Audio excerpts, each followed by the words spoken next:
ऐसी वस्तु है, ऐसी चीज है, ऐसा संभाव है, ऐसा ऐसा एक तरह से भरोसा है जो इस देश को बांध के रखता है।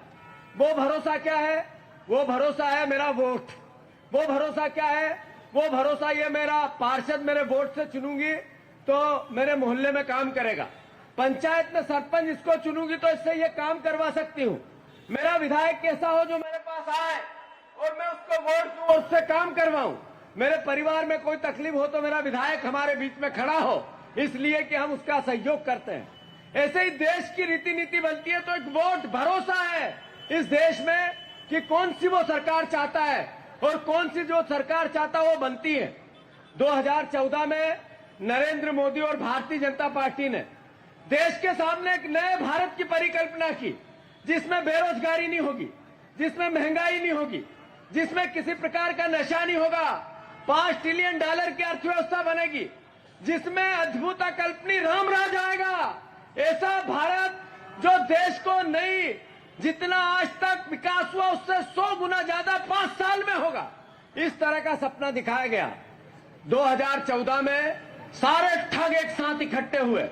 जैसे ही सत्ता में आए, मीडिया और सोशल मीडिया और उद्योगपतियों के माध्यम से कांग्रेस पे आरोप लगाए कि इससे भ्रष्ट कोई सरकार नहीं हो सकती है। इनने 2G किया, इनने 4G किया, इनने अलग अलग तरह के कॉमनवेल्थ के घोटाले किए।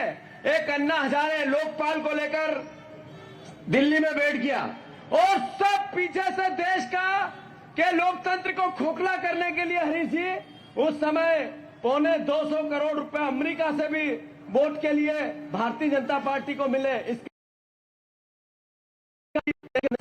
मतलब हर तरीके से देश की सत्ता पे काबिज करने के लिए इन ठगों ने एक षड्यंत्र रचा। ये ठगों ने जैसे ही सत्ता में आए 6 राज्यों की सरकार राज्यपाल को मोहरा बनाया, राज्यपाल जी को। सिक्किम, अरुणाचल प्रदेश, गोवा, राज्यपाल ने एक ऐसा राज्य था जहां बीजेपी का एक भी विधायक नहीं, पूरी सरकार बीजेपी की हो गई। राज्यपाल जी ने ऐसी व्यवस्था सिक्किम में कर दी। मैं अनुरोध करना चाहता हूं, पहला हथियार लोकतंत्र पर हमले का था राज्यपाल के माध्यम से छोटे राज्यों की सरकारें गिराना। दूसरा हमला जो खोखा पद्धति आई, खोखा, एक विधायक 20 करोड़ में, एक विधायक 30 करोड़ में, एक विधायक 50 करोड़ में, 50-50 खोखे की पद्धति आई और जनप्रतिनिधियों का बिकना और खरीदना चालू हुआ। 500 से ज्यादा पूरे देश में विधायक दल बदल कर गए।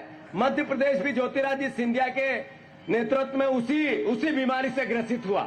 आदरणीय साथियों, आदरणीय बहनों, आपके वोट की एक कीमत होती है जिससे एक जनप्रतिनिधि को आप चुनती है, वो जनप्रतिनिधि आपकी सरकार बनाता है।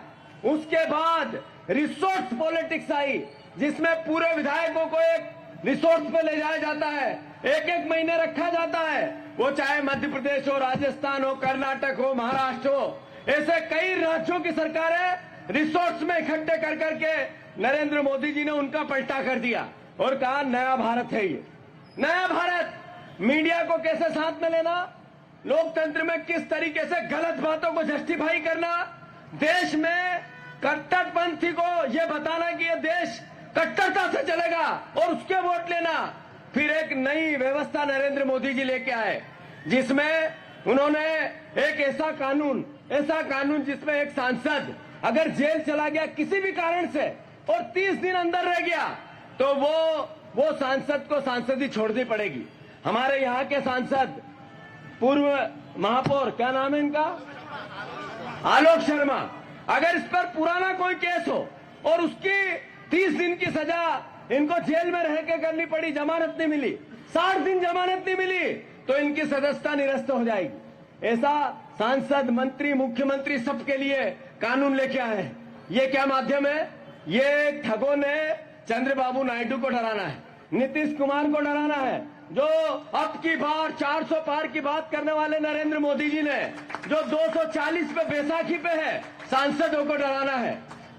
क्यों कहा मैंने ठग?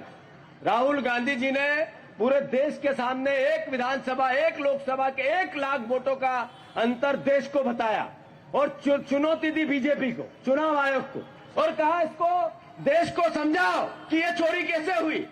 नरेंद्र मोदी जी ऐसी भाषा बोल रहे थे जैसे देश को गुमराह कर सके। उनके सांसद, उनके प्रवक्ता सारे चुनाव आयोग को डिफाइंड कर रहे थे। क्यों कर रहे थे? चुनाव आयोग तो स्वायत्त संस्था है, देश की संस्था है, आपको क्या लेना देना? चुनाव आयोग बोलेगा। जब प्रेशर बना, चुनाव आयोग बोला। उन्होंने कहा जिसका कोई घर नहीं होता है उसका नंबर 0 होता है, और लाखों वोट उस 0 नंबर के घर पे रहते हैं। 35 सीटें देशवासियों, भोपाल वासियों, प्रदेशवासियों, 30,000 से नीचे लोकसभा में नरेंद्र मोदी जीते हैं। उस 35 सीटों में से ज्यादातर सीटें वोट की चोरी से बनी है। वोट की चोरी से देश के प्रधानमंत्री नरेंद्र मोदी बने हैं। यह राहुल गांधी ने देश को बताया है।